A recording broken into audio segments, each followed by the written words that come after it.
మీకు సంగీతం అంటే చాలా ఇష్టమా? అయితే సంగీతానికి సంబంధించిన ఒక సినిమా వస్తుంది. శంకరాభరణం అనుకుంటున్నారా? కాదు కాదు, అది ఆ జనరేషన్కి సంబంధించి. ఈయన మాత్రం డీజే అవ్వాలనుకుంటున్నారు. విలన్గా చేశాను, అన్ని రకాల పాత్రల్లో నేను చేశాను. కానీ ఇప్పుడైతే నేను ఒక మ్యూజిక్ షాప్ని స్టార్ట్ చేద్దాం అనుకుంటున్నాను, డీజే చేద్దాం అనుకుంటున్నాను, డిజైన్ చేద్దాం అనుకుంటున్నారు అనమాట. సో అజయ్ ఘోష్ గారిని ఆల్రెడీ మనం అన్ని పాత్రల్లో చూసాము. ఆ పాత్రే కనిపిస్తుంది, ఆ పాత్రకు ఆయన ప్రాణం పోస్తూ ఉంటారు. అందుకే ఆయన భుజాల మీద ఇంకాస్త బరివేసి మ్యూజిక్ షాప్ని క్రియేట్ చేసి మూర్తిగా మన ముందుకు తీసుకొచ్చేస్తున్నారు అనమాట. మే 31న ఈ చిత్రం మనందరినీ పలకరించడానికి, ఈ సమ్మర్లో మిమ్మల్ని అందరినీ నవ్వించడానికి, కొంచెం కంట తడి పెట్టించడానికి, బోలెడంత ఆలోచింప చేయడానికి, బోలెడంత ఎంటర్టైన్మెంట్ ఇవ్వడానికి ఈ సినిమా మన ముందుకు వచ్చేసింది. సో డైరెక్టర్ శివ గారు, ప్రొడ్యూస్ చేసిన హర్ష గారు, అండ్ కలర్ ఫోటోలో మీ అందరికీ నచ్చేసిన అమ్మాయి, సో గామితో మీరు ఇంకా బాగా వెల్కమ్ చేసిన అమ్మాయి Chandini Chowdary, and along with మన మ్యూజిక్ షాప్ మూర్తి గారు, అజయ్ ఘోష్ గారు కూడా ఉన్నారు. స్టార్ట్ చేసేద్దానండి. హాయ్ అండి, నమస్కారం. నమస్కారం. భుజాల మీద కొంచెం బరి వేశారా? నిజం చెప్పండి అజయ్ ఘోష్ గారు. అంటే అది ఆ బరువు ఎప్పుడైనా నాకు అట్లాంటి బరువే మొయ్యాలని కోరిక నాకు. అది శివ వేసాడు. నేను మొయ్యగలనా లేదా అనేది నేను మోతాను తెలుసు, నేను మొయ్యగలనా లేదని అతనికి తెలుసో లేదని చెప్పేసి కొంతకాలం ఆపా. లేదండి మీరే మోస్తారండి నేను సర్లే అని చెప్పేసి మోసుకెళ్ళాం. మరి 31వ తారీఖు రిలీజ్ అవుతుంది, ఏం చేస్తారో మరి చూడాలా. కొంతకాలం ఆపడానికి డౌట్ ఏంటి? మీరు మొయ్యగలరా లేరా అని ఆపారా, ఆయన మొయ్యగలరా లేరా అని ఆపారా? అంటే నా మీద అంత ఇది ఎందుకు అని. ఇప్పుడు పెద్ద ఆర్టిస్టులు ఇప్పటికే బాగా పాపులర్ అయిన వాళ్ళు ఉన్నారు, ఆ క్యారెక్టర్లు బాగా పండించగలిగిన వాళ్ళు ఉన్నారు. పెద్ద పెద్ద ఆర్టిస్టులు రాజేంద్ర ప్రసాద్ గారు కానీ, పెద్ద నరేష్ గారు కానీ, ఇంకా చాలామంది ఉన్నారు. వాళ్ళైతే ఒకటి అన్నాడు, వాళ్ళు ఆల్రెడీ చేశారు స్వామి ఇవన్నీ ఇట్లాంటివి. కానీ ఇది మీరైతేనే కొంచెం నాకు ఇది అవుద్ది, వర్కౌట్ అయింది, చేయగలరు, చేయించాలి మీ చేత అని అంటాడు. ఇదేంద్ర స్వామి అనుకొని సరే. తర్వాత కథ బాగా నచ్చిందండి నాకు. కథ ఒక జీవితానికి సంబంధించి, ఒక మనిషి ఒక ఆశయం పెట్టుకుంటే దాన్ని సాధించడానికి ఎదురయ్యే సమస్యలు, వాటిని ఎదుర్కోవడానికి ఎంత తెగువ ఉండాలి, ఎంత తెగువ ఉన్నా కానీ వెనక్కి బీకే పరిస్థితులు ఉంటాయి. వాటిని కూడా జయించడానికి ఏదో ఒక ఇది కావాలి, ఎవరో ఒకరు సపోర్టు, లేకపోతే మాట సాయం అన్నా ఒక మనిషిని ఉత్తేజపరచడానికైనా ఉండాలిగా. అట్లాంటి టైంలో ఒక అమ్మాయి తోడైతే ఇద్దరు కలిసి అట్లా ఇదయ్యారు. ఆమె జీవితం అట్ట పోయింది, ఈడి జీవితం అట్ట పోయింది, చివరికి ఏమైంది అనేది కథ బాగుంది. సమాజం వీళ్ళిద్దరు కలిసి తిరిగేటప్పుడు సమాజం ఏమనుకుంటుంది, పెళ్ళాలు ఏమనుకుంటారు, పెళ్ళాం ఏమనుకుంటుంది, పిల్లకాయలు ఏమనుకుంటారు, రకరకాల భలే ఎమోషన్స్. ఆఖరికి పెళ్ళం మొగుడిని ఇంట్లోంచి తరివేసేదాకా వెళ్ళిపో అని చెప్పేసి తరివేయటం. సో ఎమోషన్స్ అవన్నీ కూడా ఉన్నది చాలా. సో బరువైన కథ అనమాట. చాలా బరువు. డెఫినెట్గా ఆ టైం తీసుకుని ఆ బరువు బాధ్యతలు మీరు మోసారా తెలుస్తూనే ఉంది ట్రైలర్ చూస్తూ ఉంటే. అండ్ శివ గారు మీరు చెప్పండి, జనరలీ అంటే మనం as a director like direction చేసేటప్పుడు అనుకుంటారు కదా, ఓకే ఇలా చేయాలి, హీరో హీరోయిన్ లవ్ స్టోరీస్ కొన్ని ఉంటాయి concepts. But first cinema like ఇలా అజయ్ ఘోష్ గారితో చేయాలి. జనరలీ బాలీవుడ్లో ఆర్ కొన్ని వేరే ప్లేసెస్లో చూస్తూ ఉంటాం మనము, ఒక క్యారెక్టర్ యాక్టర్ లీడ్ యాక్టర్గా చూసినవి. అంటే పంకజ్ త్రిపాఠి కానీ, లేకపోతే నవాజుద్దీన్ సిద్దికీ కానీ, ఫర్హాన్ కానీ, ఇర్ఫాన్ ఖాన్ కానీ, సో ఇట్లా కొంతమంది చేసే ఉంటాయి. బాలీవుడ్లో ఎక్కువ నడుస్తుంటాయి అట్లాంటి సినిమాలు కూడా. దానికి వెల్కమ్ కూడా చేస్తారు ఆడియన్స్, అలా ఉంటారు కూడా. So nowadays after corona మనం కూడా వెల్కమ్ చేస్తున్నాం దోస్ కైండ్ ఆఫ్ స్క్రిప్ట్స్కి. యా సో అలా మీరు మీ థాట్ ప్రాసెస్ ఎలా ఉండింది? అండ్ ఈ సినిమాతోనే ఫస్ట్ ఆడియన్స్ నేను మెప్పించాలని ఎలా అనుకున్నారు? సో ఎలాంటి జర్నీ జరిగింది వెనకాల? అంటే మనం ప్రీవియస్గా చెక్ చేసుకుంటే ఎల్బి శ్రీరామ్ గారు అమ్మ 1వ తారీఖు అనుకుంటా. అవును, ఆయన హీరోయిన్ కదా, క్యారెక్టర్ ఆర్టిస్టే కదా ఆయన కూడా. బట్ ఆల్వేస్ మన వాళ్ళు కంటెంట్ ఓరియంటెడ్ని యాక్సెప్ట్ చేస్తారని నాకు గట్టి నమ్మకం. సో దాన్ని నమ్మే ఈయన అంటే ఈ కథ రాసుకోవడం జరిగింది. ఆ కథకి ఈయనైతే బాగుంటారు, చాందిని గారు అయితే ఇంకా బాగుంటారు అని చెప్పి ఇలా సెలెక్ట్ చేసుకోవడం జరిగింది. మెయిన్ వచ్చేసరికి కథేనండి. కథ ఎందుకు అంటే ఇంకా మన వాళ్ళు వర్స్టైల్ స్టోరీస్ని యాక్సెప్ట్ చేస్తారు అనేది నా కాన్ఫిడెన్స్. సో ఇంకా బాగా వచ్చింది. అంటే రైటింగ్లో చాలా బాగా అనిపించింది. రైటింగ్ తర్వాత మొత్తం మేక్ చేసినాక మనం ఫస్ట్ కాపీ చూసినాక ఇంకా చాలా బాగా అనిపించింది. మాకు కూడా చాలా బాగా అనిపించింది. అండ్ ట్రైలర్ కింద వచ్చిన కామెంట్స్ చూస్తే కూడా చాలా బాగా అనిపించింది. నేను కూడా మ్యూజిక్ నమ్ముకున్నాను, కానీ నా కడుపు కూడా నింపట్లేదు మ్యూజిక్, దాన్ని వదిలేసి వేరే ఫీల్డ్ రావాల్సి వచ్చిందని అని కొంతమంది రియల్గా కామెంట్ చేయడం చాలా బాగా అనిపించింది. అండ్ ఎస్పెషల్లీ డైలాగ్స్ అయితే చాలా చాలా బాగున్నాయి. మాట్లాడదాం దాని గురించి బిఫోర్ దట్ చాందిని దగ్గరికి వచ్చి. సో నేనైతే చెప్పగలను, అంటే నేను కూడా కొన్నేళ్లుగా ఇండస్ట్రీలో ఉంటున్నాను, ఇంటర్వ్యూస్ చేస్తున్నాను, యూనో దాంట్లో స్టార్స్ ఉంటారు, యాక్టర్స్ ఉంటారు, ఎవ్రీబడి. బట్ చాందిని ఒక అమ్మాయి చాలా చూసీగా స్క్రిప్ట్స్ని తీసుకోవడం అండ్ డిఫరెంట్ కైండ్ ఆఫ్ స్టోరీస్ని చూస్ చేసుకోవడం అండ్ అది చెయ్యడం, ఎస్పెషల్లీ తెలుగు అమ్మాయి అండి. I appreciate that and everybody appreciating that and congratulations for Gaami success. And ఏంటి చాందిని ఫర్ దిస్లా అంటే ఏంటి జనరలీ అంటే వెళ్ళిపోదాం, వచ్చినవన్నీ సైన్ చేసుకొని వెళ్దాం అనేది కాకుండా యూఆర్ ఆల్సో టైం ఇచ్చి చూస్ చేసుకొని చేయడానికి. క్రెడిబిలిటీ ఫ్యాక్టర్ అనేది చాలా టైం టేకింగ్ ప్రాసెస్ అండి. ఇప్పుడు నన్ను ఎందుకు చూడాలి, నేను చేసే సినిమాలు ఎందుకు చూడాలి వెన్ యూనో ఇంతమంది యాక్ట్రెసెస్ ఉండగా నేను ఏంటి స్పెషల్గా ఏం తీసుకురాగలను ఆడియన్స్ కానీ నేను కానీ నా లోపల ఉన్న ఒక ఆకలి ఏం తీర్చగలను అనే థాట్ ప్రాసెస్లోకి వెళ్ళినప్పుడు కపుల్ ఆఫ్ ఇయర్స్ బ్యాక్ నేను సినిమా చూసే విధానం it's not for me, it is not business కానీ అలా కాదు. నేను ఇండస్ట్రీ వచ్చినప్పుడు కూడా ఒక యాక్టర్గా ప్రూవ్ చేసుకోవాలి నన్ను నేను. మంచి కథల్లో భాగం అవ్వాలి, మంచి కథలు చెప్పాలి, చెప్పే విధానం కూడా ఒకదానికి తేడా ఉండాలి. ఒక లుక్ చూడగానే ఏ సినిమాని కన్ఫ్యూజ్ అవ్వకూడదు, అలా ఉండాలి అనే ఒకటి నేను అనుకున్నాను. సో అది ఒక దారిలో పడటానికి కొన్ని సంవత్సరాలు టైం పట్టింది. కానీ ఇలా నేను డైరెక్ట్గా చెప్పకుండా మీ అంతటా మీరు అది అబ్జర్వ్ చేశారంటే నాకు అది ఒక టిక్ మార్క్ లాగే, ఎందుకంటే అది ఒక వ్యాలిడేషన్ లాగా. అంటే ఓకే నేను అనుకున్నది చూడగలుగుతున్నారు, కాకపోతే అది చూడటానికి కొంత టైం పట్టింది. సో అందుకే అంత ఆచితూచి సెలెక్ట్ చేసుకుంటాను నేను సినిమాలు, కథలు. అండ్ చెప్పే కథల్లోని కొంచెం సోల్ ఉండాలి. ఒక అంటే సరదాగా ఉండాలి, కానీ ఒక లెసన్ కానీ ఒక ఇన్ఫర్మేషన్ కానీ ఏదో ఒకటి ఆడియన్స్కి వెళ్ళాలి అనే ఒక పాయింట్ ఎప్పుడు నేను మైండ్లో పెట్టుకునేదాన్ని. అండ్ ఇలాంటి సోల్ఫుల్ సినిమాలు, ఇలాంటి సొసైటీకి బాగుంటుంది ఇలాంటి కథలు ముందుకు వస్తే, అలాంటి సినిమాలు చేయడం నాకు చాలా ఆనందం ఇస్తుంది. సో మేబీ అందుకేమో అలాంటి కథలు కూడా నన్ను వెతుక్కుంటూ వస్తున్నాయి. So that is actually seriously అది వెతుక్కుంటూ రావడం కూడా ఒక మంచి విషయం కదా. చాలా టైం పట్టిందండి ఆ పొజిషన్కి రావడానికి. ఎందుకంటే నేను ఈ దారిలో రావాలంటే చాలా సినిమాలు వదులుకోవాల్సి వస్తుంది. సో మనం కొన్నిసార్లు ఆ పొజిషన్ వరకు వెళ్ళటానికి టైం పడుతుంది. సో అలాంటప్పుడు ఆ సినిమాలు వదులుకునే పరిస్థితిలో మనం ఉండం, కానీ we have to do it, which means కొన్ని సాక్రిఫైసులు చేయాల్సి వస్తుంది ఒక పర్సనల్ లెవెల్లోని, ఒక ప్రొఫెషనల్ లెవెల్లోని, ఆల్ ఆఫ్ దట్. సో అలా చేసి అడుగు వేసుకుని రావడం వల్ల స్టార్టింగ్లోని చాలా వరకు వర్కౌట్ అవ్వలేదు ఇన్ టర్మ్స్ ఆఫ్ కమర్షియలీ కానీ. కొన్నిసార్లు వర్కౌట్ అవ్వట్లేదు కదా, మళ్ళీ జనరిక్ ఫార్మాట్లోకి వెళ్ళిపోదాము అనే ఒక థాట్ వచ్చినా సరే నేను కన్విన్స్ అవ్వలేకపోయేదాన్ని. ఇలాగే చేయాలి, ఇలాగే చేసి పేరు తెచ్చుకోవాలి అనే ఒకటి ఉండేది లోపటి నుంచి. అలాగే చేశాను. థ్యాంక్ఫుల్లీ అలా వర్కౌట్ అవుతుంది. ఇప్పుడు టైం పట్టింది కానీ వర్కౌట్ అవుతుంది. బికాజ్ ఎవ్రీబడి, అందరికీ తెలుసు మీ పేరు చాందిని చౌదరి అని. సో మంచి కథలు ఉంటే అప్రోచ్ అవుతున్నారు, లైక్ శివ గారు లాంటి వాళ్ళు ఉండే ఎవ్రీబడి. సో అది మంచి విషయం కదా. ఎవరో అంటారు, ఒక డైలాగ్ ఉంటుంది, సక్సెస్ వెనకాల పరిగెత్తకూడదు, సక్సెస్ పొందడానికి క్యాపబుల్గా మారాలి అని చెప్పి. Maybe it will take, correct. So అంతే. నాకు కూడా నేను పర్సనల్గా నేర్చుకుంది ఏంటంటే, ఇలాంటి స్టోరీస్ చేస్తున్నప్పుడు ఏంటంటే ఒక సాటిస్ఫాక్షన్ ఉండేది లోపల నుంచి. At any point of time మరీ ఎందుకు అని ఎప్పుడు అనిపించలేదు. దెన్ ఐ రియలైజ్ ఇదే నా కాలింగ్, ఇలాగే చేసుకుంటూ వెళ్దాం. అట్లీస్ట్ నాకు ఐఎమ్ ప్రౌడ్ ఆఫ్ ఇట్. నాకు ఈ సినిమా చేసుకున్నందుకు, ఇలాంటి సినిమాలు చేస్తున్నందుకు ఐఎమ్ హ్యాపీ. నాకు సంతోషంగా ఉంది, నా ఫ్యామిలీ సంతోషంగా ఉంది. మిమ్మల్ని అభిమానించి మేము కూడా చాలా సంతోషంగా ఉన్నాం. Keep rocking Chandini. And Harsha garu waiting అనమాట. హర్ష గారు నెక్స్ట్ ఆయనే ఆర్డర్లో ఉన్నాను అని ఆయన అర్థమైపోయింది హర్ష గారికి. నా వరకే వస్తుంది క్వశ్చన్, లైన్లో వచ్చింది అమ్మాయి అని చెప్పి.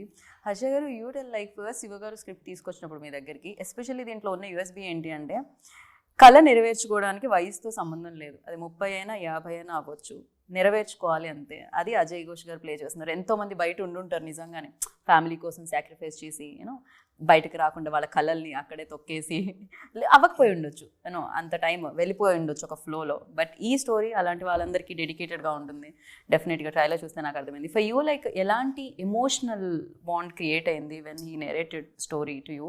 సో అసలు ఎలా ఉండింది మీ జర్నీ? సో సింపుల్ థింగ్ చెప్పాలంటే ఇప్పుడు శివ కూడా యూఎస్ నుంచి వచ్చాడు. సో మూవీ తీయాలి, డైరెక్షన్ చేయాలని చెప్పేసి ఆ ఆస్పిరేషన్తో వచ్చాడు అనమాట. ఏంటంటే ప్రొడ్యూసర్ని డైరెక్టర్ని యూఎస్ ఏమైనా తయారు చేస్తున్నారా? ఫస్ట్ అక్కడికి వెళ్ళి వస్తున్నారు. సో ఒక విధంగా చెప్పాలంటే మూవీ తన గోల్ చేయడానికి అన్నట్టే ఉంటుంది బేసిక్గా. సో ఫస్ట్ ఆఫ్ ఆల్ చెప్పాలంటే Fly High we use to do overseas distribution అనమాట. సో లాస్ట్ 5 years నుంచి we release lot of movies in overseas. So then ప్రొడక్షన్లోకి వెళ్దామని చెప్పేసి we started this movie. And అది కూడా ఏంటంటే ఒక క్లీన్ మూవీ, ఒక మంచి మూవీస్ తీయాలని చెప్పేసి వీ స్టార్టెడ్ అనమాట. So as Shiva is my friend and తన స్టోరీ చెప్పగానే మాకు నచ్చింది. అండ్ టు బి ఫ్రాంక్ చెప్పాలి, it's a message oriented movie to everyone. కరెక్టేనా? మెసేజ్ కరెక్ట్గానే నాకు అందిందా? నేను చెప్పింది కరెక్టేనా? సో ఏజ్ ఏదైనా కళను నెరవేర్చుకున్న క్యారెక్టర్ మూర్తి, అంతే కదా? వయసుతో సంబంధం లేదు. వయసుతో సంబంధం లేదు. యా. సో వయసుతో సంబంధం లేదు అంటే గుర్తొచ్చింది. అంటే మీ జర్నీ ఎప్పుడు స్టార్ట్ అయింది అనే దానికంటే ఈ మధ్య కాలంలో మీ జర్నీ గురించి మాట్లాడితే మాత్రం చాలా గ్రేట్ జర్నీ అని చెప్పాలి అజయ్ ఘోష్ గారు. రీసెంట్ డేస్లో మీరు చేసే క్యారెక్టర్లు, దానికి ఉన్న వేరియేషన్స్ నెక్స్ట్ లెవెల్లో ఉన్నాయి. మీ కళ సహకారం కావడానికి కూడా కొంచెం టైం పట్టిందని చెప్పొచ్చా ఇండస్ట్రీలో? అదే అంటాడు సుకుమార్ గారు, ఘోష్ని మేము లేటుగా గుర్తించాము అని అంటాడు. కరెక్ట్. ఎప్పటికైనా గుర్తించి అగ్నిపర్వతం ఎప్పటికైనా పేలాలి కదా, అంతే, అది వస్తుంది అంతే. అయితే కాగాల కాగి ఒక్కసారి బ్లోఅవుట్ అయితే అప్పుడు ఉంటుంది కథ. సో పరిస్థితులు అన్నీ, ప్రతికూల పరిస్థితులు చాలా ఎదురైనాయి అండి. అవి చెప్పుకుంటే తీరే కాదు, ప్రతి ఒక్క మన జీవితంలో ఉంటాయి. సినిమాల్లో అంత పెద్ద చిరంజీవి గారికి తప్పలేదు, మోహన్ బాబు గారికి తప్పలా, మనమెంత. సో ఈ చిన్న గుర్తింపు రావడానికి కూడా చాలా పరిస్థితులు ఎదుర్కొన్న టైంలో, అదే టైంలో ఆ నిజాయితీగా పనిచేశాను కాబట్టి, నిజాయితీగా ఎదుర్కొన్నాను కాబట్టి అంతరాత్మ సాక్షిగా గుర్తించగలిగారు. అట్లా ఈ మాట ప్రయాణంలో ఇట్లా ఈ దాకా వచ్చా. సో మ్యూజిక్ షాప్ మూర్తి ఎంతవరకు రిలేట్ అయ్యిండే అజయ్ ఘోష్ గారికి? బికాస్ యువర్ జర్నీ ఆల్సో నేను చెప్పిన చాలా లేట్గా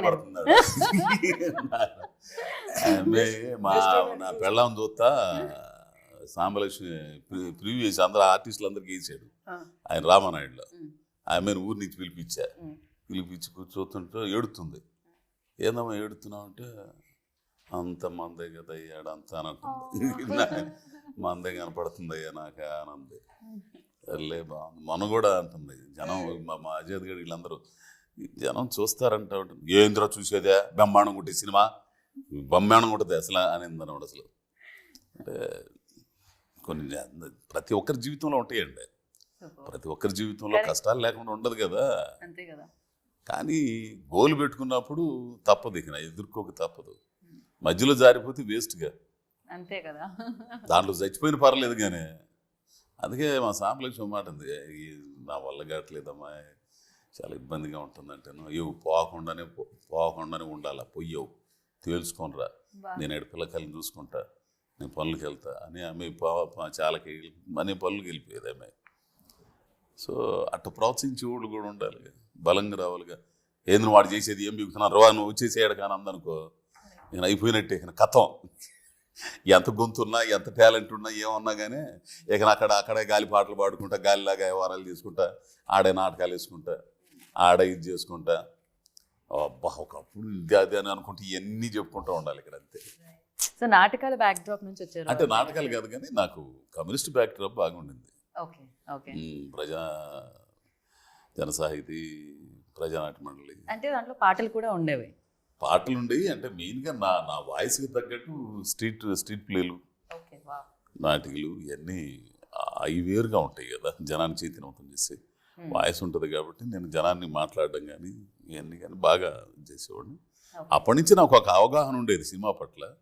మనకు అంత సీన్ లేదు ఆడ, కూలి కుటుంబాలు కాబట్టి అట్టనే ప్రయత్నాలు చేసి గ్రేట్ జర్నీ కానీ ఇన్స్పిరేషన్ డెఫినెట్ గా థ్యాంక్స్ టు యువర్ వైఫ్ అదైతే నిజం. ఇప్పటికి నన్ను తిడుతున్నా కానీ అందుకు మాత్రం ఆమెకి జీవితాంతం రుణపడి ఉంటుంది అంతే. అందుకే తిడుతుంటాయి పడి ఉంటాడులే అని. సో మీరు ఇండస్ట్రీలోకి రావాలి అని అనుకున్నది ఎప్పుడు అండ్ ఇన్స్పిరేషన్ ఏంటి? ఇక్కడ వరకు ట్రై చేయడానికి అసలు ఏం తీసుకొచ్చింది ఇక్కడ వరకు మిమ్మల్ని యూఎస్ నుంచి? అంటే యూఎస్లో జాబ్ చేస్తూ ఉండేవాడిని అండి. బాగా డబ్బులు వస్తాయి కదండి డాలర్లు. ఆ డబ్బులు తీసుకొచ్చి దీంట్లో పెట్టారు. ఉద్యోగాలు చేసుకుంటే సంపాదించుకుంటే డబ్బులన్నీ. సాంబలక్ష్మి లాగా ఎవరో సపోర్ట్ ఉన్నారు సార్ అక్కడ కూడా. అప్పటికి సాంబలక్ష్మి లేదండి. ఓకే, సాంబలక్ష్మి గారు లేరు. జాబ్ చేస్తూ ఉండేవాడిని. అంటే అప్పటికి 10 years అవుతుంది యూఎస్లో ఉండి. సో అంటే ఒక మొనాటిని వచ్చేసింది చేసి అంటే ఇంకా నచ్చట్లేదు. అది ఎంత చేసినా సరే రోజు 9కి వెళ్ళటం 5కి రావడం, 9కి వెళ్ళటం. డైలాగ్ ఉంటుందండి దాని గురించి అయితే. చెప్పొచ్చా అది డైలాగ్ ఏమన్నా? వద్దులేండి. అంటే ట్రైలర్ ఉంది కదా నెక్స్ట్. సో అలా వచ్చేసి అంటే మనకి లైక్ ఎవ్రీబడి, ఇప్పుడు చాలామంది మనకి చిన్నప్పటి నుంచి సినిమా చూసే మనం పెరిగాము. So everybody wants to make a movie at some point. So చాలామందికి 90% ఆఫ్ ద పీపుల్కి పాసిబుల్ కాదు. సో ఆ టైంలో నాకు ఉండేది ఒకప్పుడు చిన్నప్పుడు. సో అక్కడికి వెళ్ళినాక ఓకే ఇదేదో లైఫ్ చేంజింగ్ డెసిషన్ తీసుకోవాలి మనం, ఇలానే చేసుకుంటా పోతే మనకి ఇలానే ఉంటుంది. అంటే యూఎస్ అనేది ఒక చిన్న పుస్తకంలో 4 రూల్స్ ఫాలో అవుతే ముందుకెళ్ళిపోతూ ఉండాలి. సో అది ఎందుకో మరి కొంచెం నచ్చలేదు. నచ్చగా సరే ఒకసారి యూఎస్లోనే NYFA అని ఒక చిన్న 3 months కోర్స్కి జాయిన్ అయ్యాను.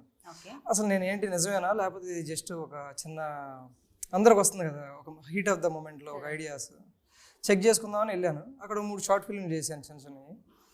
అంటే అవి బాగానే వచ్చినాయి, బాగున్నాయి అనిపించింది. ఓకే నేను ఆ ప్రాసెస్ని ఎంజాయ్ చేశాను. ఓకే ఇదంతా నాకు నచ్చింది. So let's go to India అని చెప్పి వచ్చాను. వచ్చి ఇంకా అంటే అప్పుడే కథ రాసుకున్నాను. ఇంకా రాసుకుని అజయ్ ఘోష్ గారిని అప్రోచ్ అవ్వడం జరిగింది. అజయ్ ఘోష్ గారే అనుకున్నారు ఫస్ట్ నుంచి, మొదటి నుంచి? డే 1 నుంచి అజయ్ ఘోష్ గారే. డే 1 నుంచి అజయ్ ఘోష్ గారే. ఎందుకంటే ఆయన అంటే అప్పటికి ఆయన సినిమాలు ఏమి రిలీజ్ కాలేదు. చాలా వెరీ చిన్న అంటే రంగస్థలం ఒకటి ఉంది బాగా పాపులర్, ఇంకా మన ప్రస్థానం ఒకటి ఉంది అది బాగా బ్యాక్ జ్యోతిలక్ష్మి. బట్ ఆయన యాక్టర్గా 3 చిన్న సినిమాలు చాలా అనిపించింది నాకు. సో దాని గురించి ఇంకా ఆయన యాక్టర్గా నేను ఈ క్యారెక్టర్ ఖచ్చితంగా అప్పటికి ఈయన అంత సెన్సిటివ్ క్యారెక్టర్ చేసినట్టు లేరు. మారుతి గారి సినిమా చేసినట్టు కాబట్టి దానికన్నా ముందే రాసుకున్నాను నేను కథని, అది రిలీజ్ అవ్వకముందే. సో బట్ మా మంచి రోజులు వచ్చాయి చూసినాక నాకు ఇంకా కాన్ఫిడెన్స్ వచ్చేసింది, ఒక పర్ఫెక్ట్ సింక్ అయినా ఈ క్యారెక్టర్లోకి, ఇంకా అలా తీసుకోవడం జరిగింది. సో అలా జరిగిందనమాట. అలా యూఎస్ మిమ్మల్ని ఇక్కడికి రప్పించి మ్యూజిక్ షాప్ మూర్తిని క్రియేట్ చేసేలా చేసింది. రోజు జాబ్ ఏంటి అని ఏదైనా కొత్తగా చేద్దాం అనుకుని కొత్త కాన్సెప్ట్తో వచ్చారనమాట. And Chandini you tell me like Ajay Ghosh garu is a finest actor. చూస్తూనే ఉన్నాం, ఏ రోల్ అయితే ఆ రోల్ అలా మోల్డ్ అయిపోతుంది ఆయనకి. ఏదో వేడి ఇనుమును ఉంచినట్టు మీరు క్యారెక్టర్ని మీ వైపుకి మోల్డ్ చేసేసుకుంటారు. Yeah for you Chandini action reaction ఉంటుంది కదా when you are acting with this finest actor. So ఎలా అనిపించేది అది సెట్లో? చాలా ఛాలెంజింగ్గా అనిపించేదండి. ఎందుకంటే వెరీ రేర్లీ ఇలాంటి ఆపర్చునిటీ దొరుకుతుంది ఒక అద్భుతమైన యాక్టర్తోని స్క్రీన్ షేర్ చేసుకునేటప్పుడు. అప్పుడు ఎలా ఉంటుందంటే మనం ఇంకెలా చేస్తే ఆయనకి ఈక్వల్ అవుతాం, ఇంకెలా చేస్తే ఆయనకంటే బెటర్గా చేయగలం అని ఒకటి వస్తుంది. సో తెలియకుండానే ఒక kind of room for improvement అన్నది, మనల్ని మనం బ్యాండ్ విత్ ఎంతవరకు పెంచుకోగలం అనేది కూడా ఉంటుంది. సో ఆ విధంగా నాకు చాలా సహాయపడింది. మ్యూజిక్ షాప్ మూర్తి అనే పెట్టడానికి రీజన్ ఏంటి అండి? ఈ పేరే అంటే MM కలుస్తుందనా? మ్యూజిక్ కి M, మూర్తికి M వస్తుందనా? షాప్ ఉంటుంది. ఓకే, సో అందుకని మ్యూజిక్ షాప్ మూర్తి అని. ఈ ఒక్క మాటతో ఈ చైర్ తీసుకొని వెళ్ళి ఎందుకు పెట్టారంటే మ్యూజిక్ షాప్ ఉంటుంది అందుకని మూర్తి అని. ఈయన పేరు మూర్తి గారు, ఆయనకి మ్యూజిక్ షాప్ ఉంటుంది. సో ఆ సిటీలో అందరూ మ్యూజిక్ షాప్ మూర్తి అని పిలుస్తారు. కదా అవును, కరెక్ట్. టీ కొట్టు మస్తాన్, మిఠాయి కొట్టు రాంబాబు, కరెక్ట్. అవును, ఇల్లి కొట్టు సాంబయ్య, ఇవన్నీ ఉంటాయి ఊళ్ళల్లో గ్రామాల్లో. అందుకే మ్యూజిక్ షాప్ మూర్తిగా మీరు చాలా ఫేమస్. మీరు ఏమన్నా క్యాసెట్లో ఇస్తుంటారండి? డబ్బులు ఇయ్యరా? క్యాసెట్లో ఇస్తుంటారా? డబ్బులు ఇయ్యరా మీరు? హెయిర్ కట్ చేసినా ఏం చేసినా ఓన్లీ మ్యూజిక్ క్యాసెట్ డబ్బులు ఇవ్వట్లేదు. బట్ ద రోల్ సీరియస్లీ చాలా చాలా బాగా డిజైన్ చేయబడింది అనమాట. ప్రతి దానికి అంటే క్యారెక్టర్లు ఉంటాయండి. మనకు ఈ క్యారెక్టర్ పలానోడు కదా అని మనం అది గుర్తించగలుగుతాం. కరెక్ట్. భలే ఫిట్ అయ్యారు నిజంగా. ఆమని గారు కూడా అసలు ప్రాపర్గా ఫిట్ అయ్యారు అండ్ వాళ్ళ పర్ఫార్మెన్సెస్ వెరీ న్యాచురల్. రైట్. మిమ్మల్ని అడగాలి ఆ ఎక్స్పీరియన్స్. యాక్చువల్లీ వీళ్ళందరూ చేసిన వాళ్ళు కాబట్టి, కాకపోతే మీకు న్యూ కాబట్టి మీరు రాసుకున్న పేపర్ మీద రాసుకున్నది చాందిని చేస్తున్నప్పుడు, అజయ్ ఘోష్ గారు చేస్తున్నప్పుడు, ఆమని గారు చేస్తున్నప్పుడు ఎలా అనిపించేది మీకు మానిటర్ ముందు కూర్చుంటే శివ గారు? నాకు చాలా ఈజీ అనిపించింది అండి. యాక్చువల్లీ చాలా సింపుల్గా అనిపించింది. ఎందుకంటే నేను యాక్చువల్లీ చాలా తక్కువ సార్లు చెప్పినట్టున్నా ఇలా కావాలండి నాకని. వాళ్ళు సీన్ పేపర్ చదువుకునేవాళ్ళు, వాళ్ళు వెళ్ళి అంటే పర్ఫామ్ చేసేవాళ్ళు. నాకు ఏదైతే ఎగ్జాక్ట్గా కావాలో అదే వచ్చేది. చాందిని గారితో బాగా అంటే కొన్నిసార్లు డిస్కషన్ పెట్టుకునేవాళ్ళం. అంటే ఎలా చేస్తే బాగుంటుంది, ఇంకా ఎలా చేస్తే బాగుంటుంది, ఇంకా బెటర్ అయితే అంటే ఎలాగా. కొన్నిసార్లు డైలాగులు రాసాము, అది యాక్చువల్గా ఆవిడ సజెస్ట్ చేశారు ఈ డైలాగ్ బాగాలేదేమో అని. అవి కూడా తీసేస్తే ఇంకా బెటర్ అయింది యాక్చువల్గా ఆ డిస్కషన్స్తో.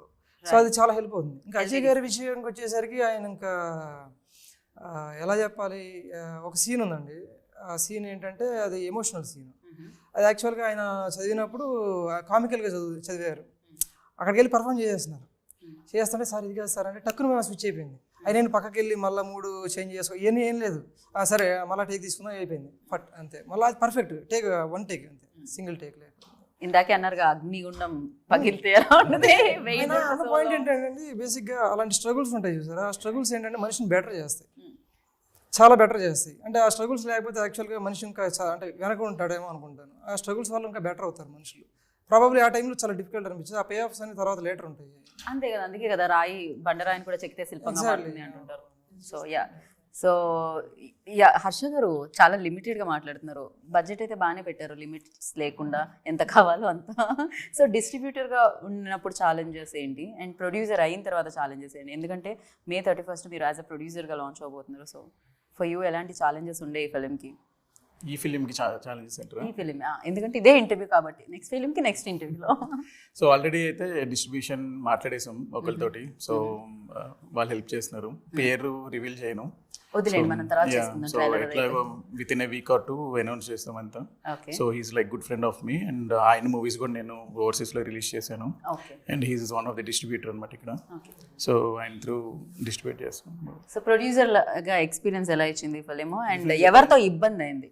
ఫస్ట్ టైం డైరెక్టర్తో ప్రొడ్యూస్ చేయడం ఎలా అనిపించింది? ప్రొడ్యూసర్ కమ్ డైరెక్టర్ శివానే. సో నేనైతే అసలు సెట్స్కి రాలేదు, దేనికి రాలేదు. సో ఫోన్ చేసి డబ్బులు అడిగితే డబ్బులు పంపించేటోని. సో కొన్ని మొత్తం అంతా తనే చూసుకున్నాడు. టు బి ఫ్రాంక్ చెప్పాలంటే నాకు యాంకర్ ఫీ ఇస్తే చాలా. అది కూడా తనే, అది కూడా తనే తనే చేస్తున్నాడు. వాళ్ళ నాన్నగారు వచ్చేవారు, ఫాదర్ వచ్చి రంగారావు గారు వచ్చేవారు. ఓకే. సో ఆయన ఇక్కడే లోకల్ ఉంటారు కాబట్టి వెళ్ళి చూసుకుంటూ ఉంటాడు. ఆయన బాగా ఎంజాయ్ చేసేవారు అండి. రైట్. షూటింగ్ దగ్గరకు వచ్చి రంగారావు గారు షూటింగ్ చూస్తా, సీన్స్ చూస్తా వచ్చిందండి. ఇప్పటికీ చెప్తూ ఉంటారు అనమాట ఆయన, ఈ మూవీ చాలా బాగా వచ్చింది, వెయిటింగ్ ఫర్ ఇట్ అని చెప్తూ ఉంటారు. వాళ్ళ ఫ్రెండ్స్కి పిలిచి చూపించారు, చాలా చేశారు. యాక్చువల్గా సినిమా అంటే ఏమి కాపీ రాయలేదు, రఫ్ ఎడిట్ అయింది ఊరికి. అంటే ఆ రష్ చూశారు రంగారావు గారు అండ్ ఆయన ఫ్రెండ్ ఉన్నారు రంగారావు ధనంజయ్ గారు. ధనంజయ్ గారికి థియేటర్ ఉంది. ఆయన ఇప్పటి నుంచి లాస్ట్ 30 yearsకి సినిమా బిజినెస్లోనే ఉన్నారు. ఆయన యాక్చువల్గా ఫస్ట్ పర్సన్ అనమాట. నేను అప్పటికి షూటింగ్ జరుగుతుంది మాది. ఆయన ఫోన్ చేసి చెప్పారు నాకు, చూశాను రష్ అంటే నాకు 30 years ఎక్స్పీరియన్స్ ఇది, నేనేదో మావాడి సినిమా మా ఫ్రెండ్ సినిమా అని చెప్పట్లేదు నీకు, నిజంగా చాలా ఎమోషనల్గా ఉంది, చాలా బాగా తీసామనిపించింది. అప్పుడు యాక్చువల్గా నాకు ఫస్ట్ కాన్ఫిడెన్స్ అనమాట. అంటే ఒక మనిషి అండ్ ఆల్సో 30 years ఇండస్ట్రీ కదా ఆయన సినిమా. అంటే ఆయన కాంప్లిమెంట్ ఇచ్చారంటే ఖచ్చితంగా చాలా డెప్త్లో చూస్తుంటారు. లేదు, టీజర్ చాలా చాలా బాగుంది. ఇప్పుడు ఆడియన్స్ టైం ఇచ్చి టీజర్ చూసి దాని కింద కామెంట్స్ చేస్తున్నారు అండ్ దట్టు పాజిటివ్ కామెంట్స్ చేస్తున్నారంటే డెఫినెట్గా అది రీచ్ అయినట్టే. ఎస్పెషల్లీ డైలాగ్స్ మెన్షన్ చేస్తున్నారు, అంత పెద్ద పెద్ద డైలాగులు రాస్తున్నారు దాని కింద.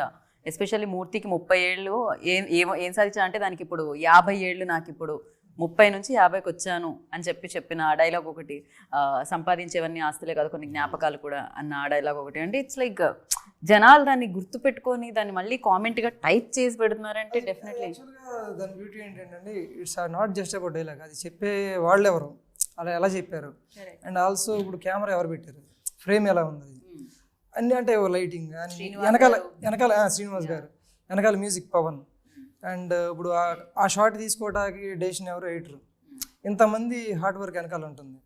సో వాటి వల్ల ఎన్ని అంటే ఒకదానికి యాడ్ అయ్యి ఫైనల్గా ఒక మంచి పాజిటివ్గా రిజల్ట్ వస్తుంది. సో అండ్ చాందిని, ఈ సినిమా మీకు ఎలాంటి ఎక్స్పీరియన్స్ ఇచ్చింది అండ్ ఈ రోల్ ఎలా కనపడబోతుంది? ఎందుకంటే ఒక సపోర్ట్ చేస్తున్న రోల్గా అనిపిస్తుంది, నేను ఆ కళ నెరవేరడానికి ఈ రోల్ ఆ రోల్కి సపోర్ట్ చేస్తుందని అనిపిస్తుంది, ఆ పాత్రకి. So I mean not that, ఆ కళ నెరవేరడానికి అంటున్నాను. ఇప్పుడు 2 పాత్రలు ఉన్నాయి ఇక్కడ. సో ఒక మనిషి కళ ఉంది, దాన్ని నెరవేరడానికి ఇంకో మనిషి ఇది చేస్తున్నారు. సో దాంట్లో డెఫినెట్గా ఆ మూర్తి గారి జర్నీలో మీది మెయిన్ భాగం అని కనిపిస్తుంది. మీ రోల్ గురించి మీరు చెప్తే బాగుంటుంది. ఇంకా నాకు అర్థమైంది, నేను చెప్పాను. సో బేసిక్లీ నా రోల్ అన్నది మూవీలోని కొంచెం రిబెలియస్గానే ఉంటుంది. స్టీరియోటైప్స్ బ్రేక్ చేయడం, వై నాట్ అనే ఒక క్వశ్చన్ అడగడం, ఎందుకు చేయకూడదు అంటే ఇప్పుడు పెద్దవాళ్ళు చెప్తూ ఉంటారు ఇలా ఉండాలి అలా ఉండాలి, అది చేయకూడదు ఎందుకు ఇది ఉంటారు కదా. ఇప్పుడు యంగ్స్టర్స్ ఏంటంటే క్వశ్చనింగ్ ఒక ఫేజ్ నడుస్తూ ఉంటుంది. ఎందుకు, వై నాట్, ఎందుకు చేయకూడదు, అలానే ఎందుకు చేయాలి, మొన్నటి వరకు ఇది ఓకే కదా, ఇప్పుడు ఇది సీరియస్గా తీసుకుంటే ఎందుకు నో, హాబీ కిందే ఎందుకు ఉంచాలి. సో ఇది ఏంటంటే ఎస్పెషలీ టుడేస్ జనరేషన్ ఏంటంటే ఆ రెగ్యులర్ ఫార్మాట్ ఏదైతే మా పేరెంట్స్ వాళ్ళు ఏంటంటే ఒక స్టెబిలిటీ కోసం, అది డెఫినెట్లీ తప్పేం లేదు. ఎందుకంటే నేను కూడా స్టెబిలిటీ అది ఉండాలని నేను అండర్ గ్రాడ్యుయేషన్ ఇంజనీరింగ్ కంప్లీట్ చేసుకున్నాను. సో బట్ ఒక ప్యాషన్ అనేది మనం కెరియర్ ఫార్మాట్లో మార్చుకునేటప్పుడు ఏంటంటే ద సేమ్ ఎంకరేజ్మెంట్ రాదు, ఎస్పెషలీ మిడిల్ క్లాస్ ఫ్యామిలీస్కి. ఎందుకంటే మాకు చాలా రెస్పాన్సిబిలిటీస్ ఉంటాయి, మాకు సొసైటీలోని ఒక ఇమేజ్, పేరు, ఇంప్రెషన్, వీళ్ళేమనుకుంటారు వాళ్ళేమనుకుంటారు, లార్జర్ దెన్ లైఫ్ కింద ఒక మనలో నుంచి ఎవరైనా వెళ్ళాలంటే ఆలోచిస్తాం. వేరే వాళ్ళు చేస్తే ఆహా అని చూస్తాం, కానీ మనమే మళ్ళీ మర్చిపోతాం క్వశ్చన్. వాళ్ళు చేస్తే అంటాం, అదే మనం చేసేటప్పటికి ఎందుకులే మనకి ఇప్పుడు వాళ్ళు ఏమనుకుంటారు వీళ్ళేమనుకుంటారు. నేను పర్సనల్గా రిలేట్ అయ్యాను, ఎందుకంటే నేను చదువుకుని వచ్చి నేను సినిమాల్లోకి వస్తున్నప్పుడు కూడా I did not have any kind of support or encouragement other than మా అమ్మ దగ్గర నుంచి తప్ప నాకు వైపు నుంచి కూడా ఎటువంటి సపోర్టు లేదు. ఇన్ఫ్యాక్ట్ నువ్వు చేయలేవు, నీకొద్దు, నీకు అవసరమా, ఇది ఆ డిస్కరేజ్మెంట్, ఆ వెనక్కి లాగడం బాగా ఉంది. సో ఆ టైంలోని నేను మా అమ్మ అంతే మిత్రమే, నన్ను మా అమ్మ ప్రొటెక్ట్ చేసుకుంటూ నా వరకు ఆ కైండ్ ఆఫ్ నెగిటివిటీ రాకుండా. బట్ నాకు వచ్చే నెగిటివిటీ అనేది వస్తుంది, because once you come in to the industry they 101 things. Especially ఒక అమ్మాయి, అది కూడా మన చుట్టుపక్కల తెలిసిన అమ్మాయి వెళ్తుందంటే చాలా ఉంటాయి. అండ్ సో నాకు చాలా పర్సనల్గా కనెక్ట్ అయిన స్టోరీ అండ్ క్యారెక్టర్ ఇది. అండ్ నేను కూడా అలా క్వశ్చన్ చేసే క్యారెక్టరే జనరలీ లైఫ్లో కూడా. Why not? ఇప్పుడు అందరూ మనకు నచ్చినట్టే మాట్లాడాలి అనుకోవడం మూర్ఖత్వం, మనకు నచ్చినట్టే ఉండాలనుకోవడం మూర్ఖత్వం కదా. సో ఆ డిఫరెన్స్ అనే క్యారెక్టర్ని హౌ సొసైటీ సీస్. ఈరోజు కూడా ఒకళ్ళు మనకు నచ్చినట్టు అందరూ మాట్లాడరు, ఒకళ్ళు కొంచెం అటు వెళ్ళేటప్పటికి ఏంటంటే వెంటనే అదేదో పాపం జరిగినట్టు అంటే. బట్ రియలిస్టిక్గా ఏంటంటే అందరూ మనకి నచ్చినట్టు మాట్లాడి నచ్చినట్టు చేయరు. అయినా సరే మనకి కరెక్ట్ అనిపించేది మనం ఎలా చేస్తున్నాం, మనల్ని ఎంత సాధించిన తర్వాతే అబ్బో ఏం చేసావులే అనే ఒక సొసైటీలో ఉన్నాం. సాధించాలి, ఏదైనా చెయ్యాలి అనుకున్నప్పుడు ఇంకెంత ఉంటుంది. ఇప్పుడు ఇంత కూర్చి ఇక్కడ వరకు వచ్చిన తర్వాతే కొంచెం కాన్ఫిడెన్స్ వస్తుంది. అలాంటిది when you're starting from nothing, మన నెగిటివిటీలో ఉంటుంది కాన్ఫిడెన్స్ కానీ, సెల్ఫ్ మన మీద మనకున్న నమ్మకం కానీ, ఆత్మవిశ్వాసం కానీ అవి లేనప్పుడు, బయట నుంచి రానప్పుడు మనం ఎలా చేస్తాం, అలా ఈ ఏజ్లో మనం ఆలోచిస్తాం. కొంచెం పెద్ద వచ్చేటప్పటికి ఏంటంటే ఇంకా ఎక్కువ ఈ టైడ్ అగేన్స్ట్ ఉంటుంది కదా వేవ్, అది ఇంకా ఎక్కువ ఉంటుంది, ఫోర్స్ఫుల్గా ఉంటుంది, ఇంకా భయం ఎక్కువ ఉంటుంది. అలాంటి టైంలోని ఒక్కళ్ళు చాలు పుష్ చేయటానికి. Why not? ఒక డిఫరెంట్ పర్స్పెక్టివ్. ఎందుకంటే ఇప్పుడు నా ఏజ్లో ఉన్న వాళ్ళు నా ఏజ్ గ్రూప్ వాళ్ళు చూస్తారు, ఆ ఏజ్ గ్రూప్లో ఉన్న ఆ ఏజ్ గ్రూప్ వాళ్ళు చుట్టుపక్కల we're surrounded by similar age groups. But 2 different age groups, 2 different personalities, 2 different point of views ఉన్న వాళ్ళు, 2 different బ్యాక్గ్రౌండ్స్ నుంచి వచ్చిన వాళ్ళు, జనరేషన్స్ నుంచి వచ్చిన వాళ్ళు ఒకే సిమిలర్ కళ వచ్చినప్పుడు అసలు అటుపక్క ఇటుపక్క వాళ్ళ ఇంటరాక్షన్ ఎలా ఉంటుంది, ఒకరినొకరు ఎలా ఇన్ఫ్లుయెన్స్ చేస్తారు, అది ముందుకు ఎలా వెళ్తుంది, ఒకరి పర్స్పెక్టివ్ ఇంకోళ్ళు ఎలా మార్చొచ్చు అనే ఒక పాయింట్స్ చాలా మనకి టుడేస్ డే అండ్ ఏజ్ అంటే it's a timeless concept. At any time ఏ కాలంలో అయినా ఇది రెలవెంట్గా ఉండే ఒక సబ్జెక్ట్ ఇది. కరెక్ట్. యా ఎంతమంది మ్యూజిక్ షాప్ మూర్తులు ఉంటారు. మ్యూజిక్ షాప్ మూర్తులు కాకపోతే ఇంకేదో ప్రొఫెషన్, ఇంకేదో కళ, ఇంకేదో హీరో అవుదాం అనుకోను, లేకపోతే ఇంకేదో అవుదామని ఇంకేదో చాలా చాలా అనుకోవచ్చు.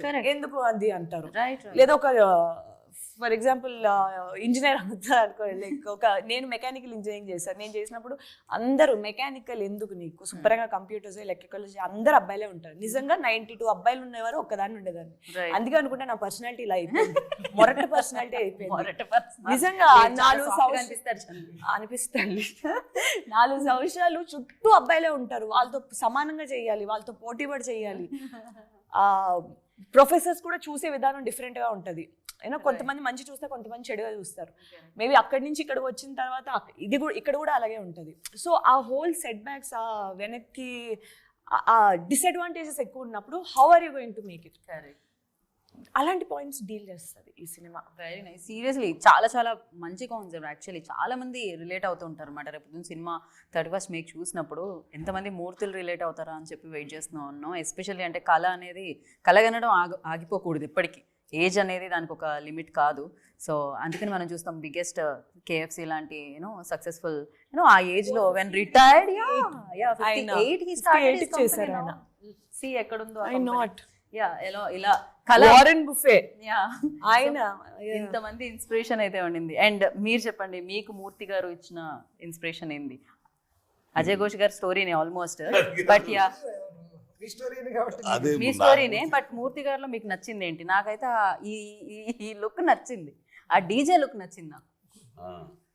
కొంచెం ఫన్ గురించి కూడా మాట్లాడేది మనం. ఎమోషన్స్ ఎంతైతే ఉన్నాయో ఫన్ కూడా అంతే ఉంది ఈ సినిమాలో అని విన్నా నేను. ఫన్ అంటే నా అసిస్టెంట్ ఒకడు ఉంటాడు, అడిగి అంత ఇదిగా ఉంటుంది. అంటే మీకు ఆ టీజర్లో చివరిలో ఉంటుంది కదండి, ఎంత ఎర్రితనం అంటే ఆ టీవీలో చూసుకుంటా ఆడు మొత్తం యూట్యూబ్లో ఉంటాయి కదా, హౌ టు ప్లే ఇదని దాన్ని కన్సోల్, అది ఆడు ఇంగ్లీష్లో చెబుతుంటే వీడికి ఇంగ్లీష్ రాదు. ఆడేది చెబుతాడు, కాగితం మీద 2 రాసుకొని దాన్ని ఏం చేస్తున్నారు అంటాడు. అంటే డీజే నేర్చుకుంటున్నా, డీజే వాడు అక్కడ చెబుతుంటే నువ్వు ఇక్కడ నేర్చుకుంటున్నావా, ఇది మిషన్ రా అంటే ఇది మిషన్లో పాట వేయి అని అంటాడు. అసలు అక్కడ ఆ లుక్ కట్ చేసాడు కానీ ఆయన టప్పుని చూసే లోపల ఉండడు. ఆ తర్వాత నాకు అవును నిజమే కదా వీడు చెప్పింది ఏందో అంటే అట్లాంటి చిన్న చిన్న బిట్లు ఉంటాయి. కానీ ఈయన సినిమాలో ఉంచాడో లేదు కానీ ఇంకో బిట్లు కూడా ఉంటాయి. అంటే ఈ మ్యూజిక్ షాప్ అన్న గ్రామాల్లో క్యాసెట్లు గీసెట్లు అనగానే టీజీడీలు అనగానే వాడు వచ్చేసి తాత బ్రో ఉన్నాయా అని అంటాడు. టీజర్లో ఉంది, సినిమాలో ఉంది. ఉందా? ఉండాలి. ఏంది ఉండయా అంటున్నాడు. రారా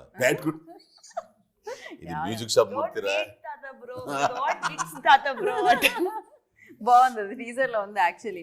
అండ్ అలాగే మనం మ్యూజిక్ షాప్ మూర్తికి మ్యూజిక్ ఇచ్చిన పవన్ గారి గురించి కూడా మాట్లాడుకోవాలి. సో ఎవరైనా మాట్లాడతారా, ఎవరైనా పాడతారా?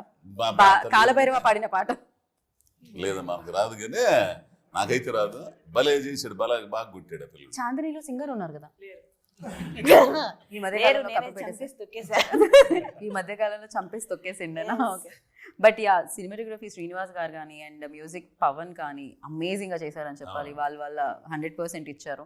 అండ్ ఆమని గారు, ఆవిడ గురించి ఏం చెప్తాం, మన ఏజ్ నేనైతే చెప్పడానికి మ్యూజిక్ అనేది నేను కూడా రియలైజ్ అవ్వలేదు ఎంత దూరం వెళ్ళిందంటే, మొన్న నేను జస్ట్ వైజాగ్ నుంచి వస్తున్నప్పుడు మా బ్యాంక్ మేనేజర్ వచ్చి, మీది మ్యూజిక్ షాప్ మూర్తి అనే సినిమా వస్తుంది కదండి, దాంట్లో పాటలు ఎంత బాగున్నాయండి ఇది అది అన్నాను. అక్కడి వరకు వెళ్ళింది. నేను ఇది మీకు చెప్పాను లేదో తెలీదు, బట్ అంటే ఎక్కడి వరకు వెళ్తున్నాయి ఇది అసలు నేనే రియలైజ్ అవ్వట్లేదు. పవన్ గారి మ్యూజిక్ అండ్ ఈ ఇప్పుడు చుట్టుపక్కల నేను ఎవరితో మాట్లాడుతున్నా సరే మ్యూజిక్ షాప్ మూర్తి అనగానే ఫస్ట్ మ్యూజిక్ గురించి మాట్లాడుతున్నారు అందరూ. సో ఎందుకంటే టైటిల్లో మ్యూజిక్ అని పెట్టుకున్నప్పుడు ఆ మ్యూజిక్ ఎంత కీలకమైన పాత్ర ఉంటుందో ఈ సినిమాలోని. సాహిత్యం కూడా బాగా రాశాడు మహేష్. సాహిత్యం కూడా మంచి సాహిత్యం ఉండే, చాలా బాగున్నాయి. కొన్ని లైన్స్ అయితే చాలా చాలా రిలవెంట్ గా ఉన్నాయి. అది ఓపెన్ లైన్ చెప్పండి ఒకటి సాంగ్ ది. ఆ సాంగ్ నా చిన్ని లోకంలో నెక్స్ట్ లైన్ నా చిన్ని లోకంలో నేనే రాజు నా బంటు. యా అసలు నా రాజు నా బంటు. ఎంత బాగుంది, ఎంత మీనింగ్ఫుల్. నా రాజ్యంలో, నా చిన్ని రాజ్యంలో నేనే రాజు, నేనే బంటు. అసలు ఒక లైన్ నవ్వుల్లో కొన్నైనా నావైతే చాలు. Right, perfect. అసలు చాలా మంది నవ్వులు ఈ సినిమా కావాలని అండ్ చాలా మంది ఎమోషనల్ యూనో డ్రైవ్ చేయాలి ఈ సినిమాతో అని నేను మనస్ఫూర్తిగా కోరుకుంటున్నాను. At the same time you know music shop Murthy, like ఆ మ్యూజిక్ ఏదైతే ఉందో ఆ సౌండ్ సక్సెస్ఫుల్ సౌండ్ చేయాలని కోరుకుంటున్నాను. Thank you so much and wish you good luck. And మీరు ఒకసారి కలిసికట్టుగా మీ అభిమాన థియేటర్లో మే 31వ తారీఖున మ్యూజిక్ షాప్ మూర్తి చూడండి అనండి. నలుగురు ఒకేసారి చెప్పండి, అదొక రిధం బాగుంటుంది. నేను చెప్తా, మీరు రిపీట్ చేయండి. మీ అభిమాన థియేటర్లో మే 31న మ్యూజిక్ షాప్ మూర్తి, మ్యూజిక్ షాప్ మూర్తి, మ్యూజిక్ షాప్ మూర్తి చూడండి. ఇది మీకు బాగా నచ్చుతుందండి. ఇది మీ కథ, మన కథ, నా కథ, అందరి కథ. నమస్కారం. ఇంతటితో నా కథ సమాప్తం. ఇక్కడ ఇంకో ఇంటర్వ్యూలో కలుసుకుందాం. Thank you so much. Please watch May 31న Music shop Murthy. Thank you.